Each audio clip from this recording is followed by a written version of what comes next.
Grade 9 Cookery, Quarter 4, Week 1. Prepare desserts.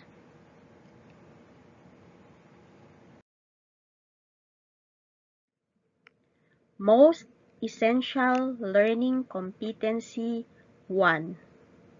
Perform Mise en place. Learning content 1.1. Importance of desserts in a meal. Learning content 1.2. Classify desserts according to types of ingredients used. Learning content 1.3. Identify characteristics of desserts.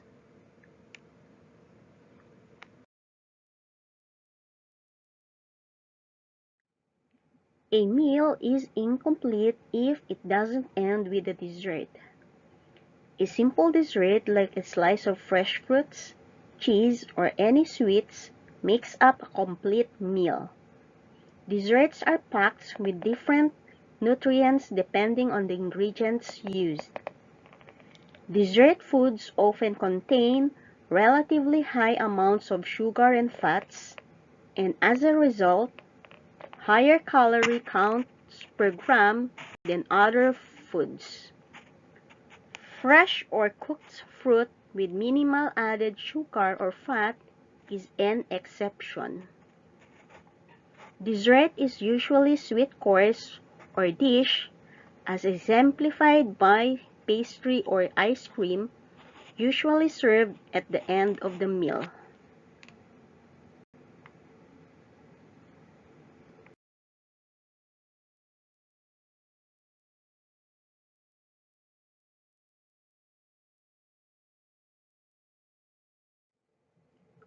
Reasons for eating desserts and sweets.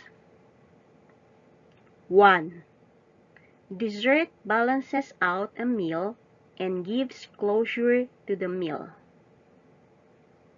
2. Eating desserts is important to experience different flavors and textures that you cannot get in other foods like vegetables, meats, and fruits. 3. Dessert can be an opportunity to be creative.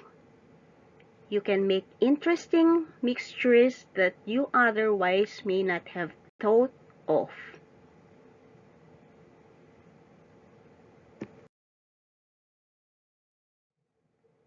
Classifications or types of desserts and their characteristics.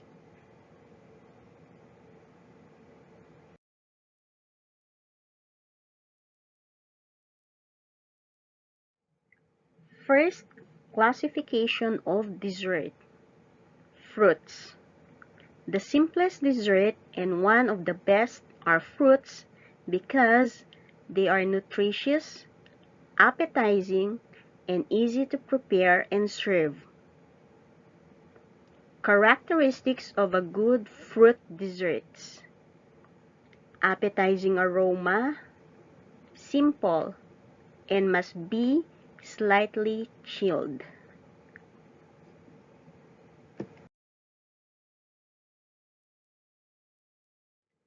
The second classification of dessert is the cheese.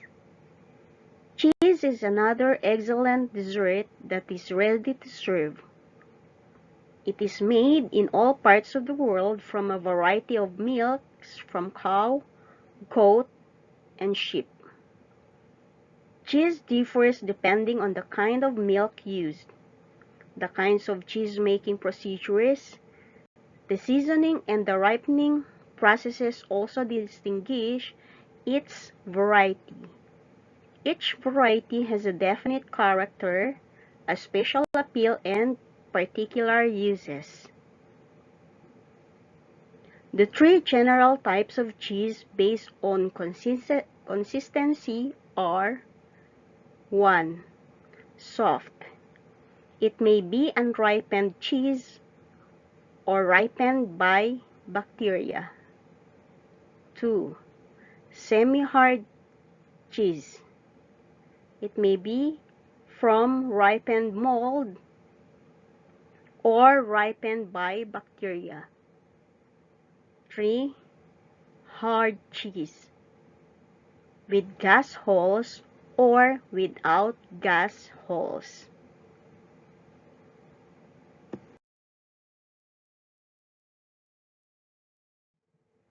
The third classification is the gelatin dessert.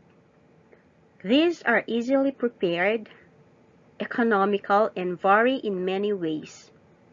Gelatin is marketed in two forms. First, the unsweetened granular type that must be softened in water before use, and the fruit gelatin to which flavor, color, and sugar have already been added.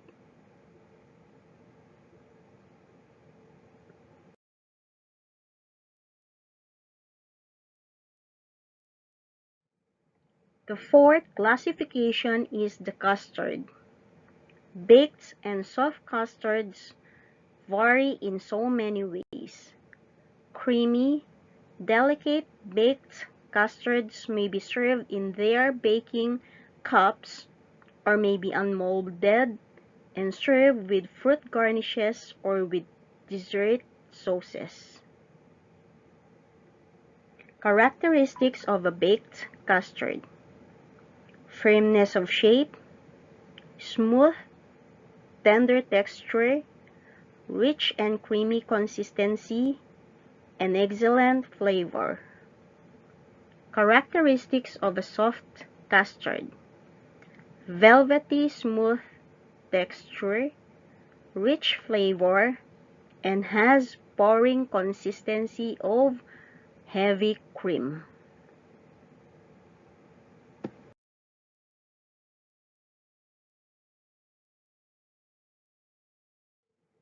The fifth classification of dessert is the puddings.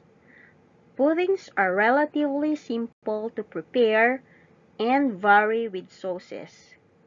These are classified as cornstarch pudding, sometimes called blancmange, rice pudding, and bread pudding. Characteristics of pudding: attractive appearance, excellent consistency, well-blended flavor, firmness of shape, and accompanying sauce to add interest.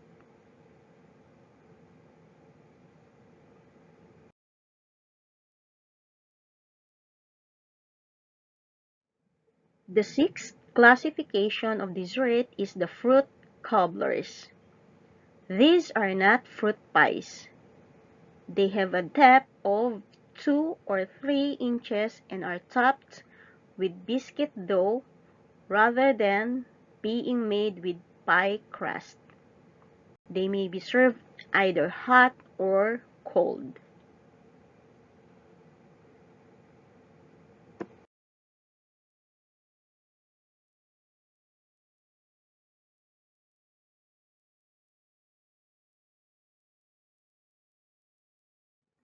The last classification are the frozen desserts. Examples of these are: 1. Ice cream. These are made by smooth frozen mixture of milk, cream, sugar, flavorings, and sometimes eggs. 2. Sherbet and ices. Made from fruit juices, water, and sugar. American sherbet contains milk and cream and sometimes egg white. The egg whites increase smoothness and volume. Ice contains only fruit juice water, sugar, and sometimes egg white. Frozen soufflés and frozen mousses. Made like chilled mousses and Bavarians, whipped cream, beaten egg whites, or both are folded to give lightness and allow to still frozen in an ordinary freezer.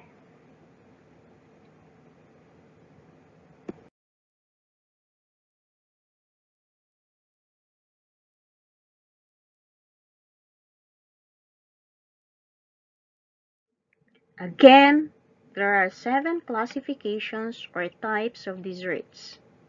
1. The fruits. 2. The cheese. 3. Gelatin dessert. 4. Custard. 5. Puddings. 6. Fruit cobblers. And 7. Frozen dessert.